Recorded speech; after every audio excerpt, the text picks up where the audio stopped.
When it comes to fixed gear wheels, from basic to expensive, for most people, the vast majority of riders, basic fixed gear wheels are going to feel pretty much exactly the same and function the same as a super baller build of wheels. Just because I have a set of bougie fixed gear wheels doesn't mean that you need a set of one. And over the last 10.5 years that I've been riding fixed gear, I've ridden a lot of wheel sets, but this right here is my first set of truly like baller end game wheels. So after 10 years of obsessively searching for my perfect set of fixed gear wheels, my search is finally over. And speaking of an obsessive search finally being over, if you've been looking for the perfect, complete fixed gear to buy that you don't need to upgrade out of the box, this video is sponsored by Wabi Cycles. Wabi Classics, their most popular model, are currently on pre-order, so if you order one right now in mid-April, you can expect to get it in late May. But trust me, those bikes are really fantastic and the wait will definitely be worth it. If you're looking for a Wabi Special, which is my favorite model that they have with those delicious lugs, Wabi Specials are in stock right now. And for these special Wabi Specials with the delicious chrome lugs that I've been working with Wabi with for the past, what, year, 2 years? I don't even know at this point. Those are finally expected to be out in late April to maybe mid-May, depending on how supply chain things go. But if you're looking for their top tier Columbus Spirit tubing, which is some of the lightest steel tubing that money can buy, the Wabi Lightning, those are in stock as well. Check them out, linked in the description. Full disclosure, my set of custom built wheels where everything is to my specifications costs about $1,200, and I know that's a lot of money in this economy where that can buy about 2.5 kilo TTs. And while no, I didn't need $1,200 freaking wheels, I do have some compelling reasons, at least to me, as to why I bought them, and this video is pretty much justifying why I spent so much money on a set of wheels for my fixie. The first reason is I don't own a car, and I actually just recently sold my car. You can check out that video. I hated having that thing. I love being on my bike instead. And because I ride my bike so much, I thought in my lizard brain that, oh, since I'm not spending this regular amount of money that most people normally spend on transportation on a car, I can spend something really nice for my bike. Just to put it in perspective, it would cost me about $2,200 a year just to insure my car. That's almost two of these wheel sets. And that's also every year. And secondly, because of this YouTube channel, I can justifiably call my wheels a business expense, even though they make me happy in my heart and not just as an investment. If you work for the IRS, please do me a favor and unsubscribe immediately. But if you don't work for the IRS and you also like fixies, let's be friends and hit that subscribe button, or just give me a like if you like my sick floral blazer that I found at a thrift shop. I'm pretty stoked about it, actually. Another reason why I spent so much money on my set of perfect track wheels is that I wanted to support local businesses. The rims are made in the USA right here in Michigan. The hubs are made in the USA in my home state of California, and they were built by Andron, who is the owner of my local bike shop in Sacramento, Velotrap. And Andron is a absolute master wheel builder that takes a lot of pride in his work, and I have to say that this is definitely the best wheel set that I've ever ridden. Something that's important to me is supporting people that I like and businesses that I like with my own money. And being close to where these things were made and knowing the guy whose magical hands put them all together into a functional wheel, it's just something that makes me happy. Obviously, the great thing about building custom wheels is you get exactly what you want, especially if you're a seasoned cyclist like me that's extremely particular about what they like in their bike and the ride quality and how it looks. Custom is definitely the way to go, and you just can't really get that with a wheel set that's right off the shelf. This wheel set doesn't exist outside of the custom build realm. And the last straw for me that finally pushed me hard enough to finally build up a set of custom wheels, no matter the expense, was the previous wheel set that I had before this, which was a set of H+Son Archetypes placed to Suzu hubs. I did not like the silver polish finish at all on the H+Son Archetypes, since they are just impossible to keep clean and they looked scuffed no matter what you do, and polishing them was a huge pain in the butt. And the Suzu hubs, again, maybe I just had bad luck with them, but it seems like the word on the street agrees with me in that they are not super reliable hubs and that the bearings can go out at them very quickly. This is something that's important to me. It may not be important to you, but H+Son, they're a Chinese brand. And while they do make an excellent quality product, I'm not disparaging the quality of the product just because of their country of origin. I'm just saying that if something's from China, I expect it to be cheaper in price than something that's made in the USA.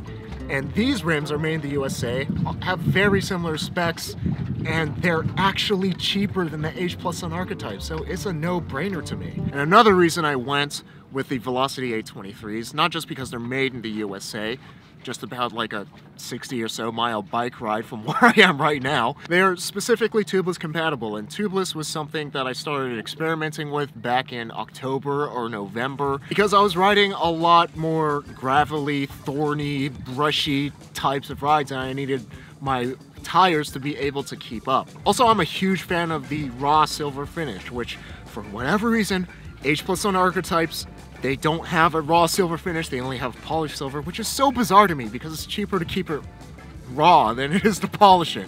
And yeah, these things probably don't matter to you if you're not a perfectionist when it comes to your bike, but I definitely am. The raw silver finish just looks a lot cleaner in my eyes, and it's easy to keep clean. I particularly like a silver chainring with black cranks just because it looks sick.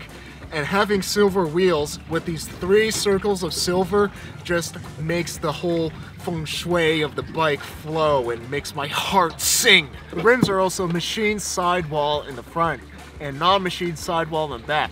Sometimes I ride my bike with front brake, which is why I like silver wheels over black wheels. I'm just not a huge fan of seeing that silver brake strip contrast with a black rim, and this way I was able to get the best of both worlds. On top of that, A23s have a shallower profile than the H+Son Archetypes, making them a little bit springier and livelier, which is the ride quality that I really enjoy. But the main reason that most people build up a set of bougie baller fixie wheels is to have hubs that give them a ton of fixie points, which is kind of funny because hubs don't really make a whole lot of difference when you're actually riding the bike, but they are super visible and super cool looking, which is why people spend a ton of money on Phil Woods, Paul's, or in my case, White Industries. Now, I didn't go with Phil Woods, which are probably the most popular baller fixie hub, because it's just that. They're the most popular. Everybody has them, and they're not super exciting to me as simple and clean and as bomb-proofly built as they are. My second choice that I could have made was the Paul hubs, which I like the look of a little bit better than the Phil Woods, but then I came across White Industries hubs while talking to Andron of Velotrap about building a set of endgame wheels. The thing that makes White Industries hubs special is their cog system. They use a splined proprietary cog, which is impervious to stripping. Now, when I first heard that, I wasn't super stoked on the idea of having to buy cogs from one company because of proprietary designs. But then, as I thought about it more, I thought a splined hub and cog, that's just something that every fixed gear hub should have. It's just a better design than having threads. You just pop the cog off and pop it on, but at the same time it's super secure once you get a lock ring on there. It completely eliminates the need for a chain whip, which is perhaps my least favorite tool when I'm working on my bike. There's absolutely no seized cogs, no stripped hubs. There's no threads for there to strip. In my eyes, it's just a strictly better design than a threaded hub. And while there are other solutions like a splined interface that you thread onto the cog like what Sugino and Nikkei have, they say that they're specifically designed for track use and not for street use, because if you backpedal on them, it may still strip the hub. And I've had a seized cog on my hub before. It's just a really cruddy feeling having your entire wheel become useless, or having a cog just stuck on the other side of your hub just because one season you didn't put enough grease for the conditions that you were riding in. It really sucks. This is just a better design, trust me. And another thing I super like about the White Industries hubs are the gold track nuts that just really pop off the purple finish on my frame set. And then I went with the absolutely stunning Simworks by Hoshi peregrine spokes and raw brass nipples. These spokes have this champagne coating to them that you see it, you immediately know what they are. They look unlike any other spokes on the market, and they just pop and have a lot of sauce and pizzazz to them, which I'm all about. On top of them, that champagne color and the brass nipples, they really complement purple bikes really well. Purple and gold is a classic color combination that evokes a sense of royalty and mystery. The champagne spokes with the gum walls, well, oh, it's so good. And there's a reason why 32 spoke 3 cross is on the vast majority of wheels built, is because it's just about perfect. Can't get better than 32 spoke 3 cross without sacrificing the wheel in some way. Now, weight isn't really a huge concern for me, and I'll be upfront with you, I don't know how much these wheels weigh, despite spending all this money on it. My guess would be about 2,000 grams. At the end of the day, they look really sick, and they ride impeccably smoothly and spin up just super smoothly and super nicely. Like, I couldn't be happier with them. And they do tubeless. I don't care how much they weigh. What I will say is that even with my bottle cages and my computer mounts and the computer on it even, my bike weighs about 18 pounds. So are my set of baller $1,200 fixie wheels worth it? Money-wise, absolutely not. If you're looking for the best bang for your buck, Wabi's a good place to start, since they have wheels in the $300 to $400 range that pretty much ride just as nicely as my set of custom wheels. And on top of that, because they're so expensive and honestly like pretty sick looking even to the untrained eye, I do worry about my bike a little bit more at lockups. So no, it's not worth it monetarily, but emotionally, these custom wheels are 100% worth it. They are absolutely perfect. They're just what I was looking for. They ride great, they look great, they set up tubeless easily. I will never have a stripped hub or a seized cog ever again. And knowing that it's built by people in my country, in places that I've been, by somebody that I know, it's something that it's hard to put a price on. I'm a perfectionist when it comes to my bike.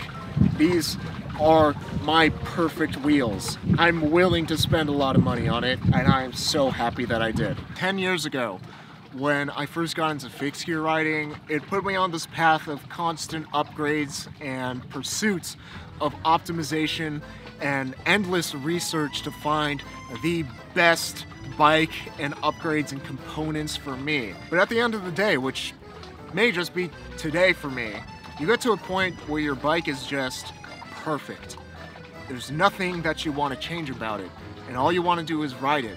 You don't care about researching the latest parts, the trendiest components, or the best color combinations. Because right now, right here, with the wheels and the rest of my bike, the wheels were the last part for me having my perfect bike, and there's just something extremely satisfying about being able to just sit back, look at my bike, and think, yep, I am done upgrading my bike. It's complete. There's nothing left to do but to ride it and enjoy it. And if you have built a set of baller fixed gear wheels, let me know if you think it's worth it and who it's for and how much you enjoy it in the comments below. And Fixie Fans shoutouts to Brent David, Zane Kolnik, Brandon Black, Julian Corona, Mario Perez, Gio Dezera, Scott Palangi, and David K for helping to make these fixed gear videos possible through its support on Patreon. Remember that life is short, but don't make it shorter, so be sure to ride your bike every day to be reasonably dangerous.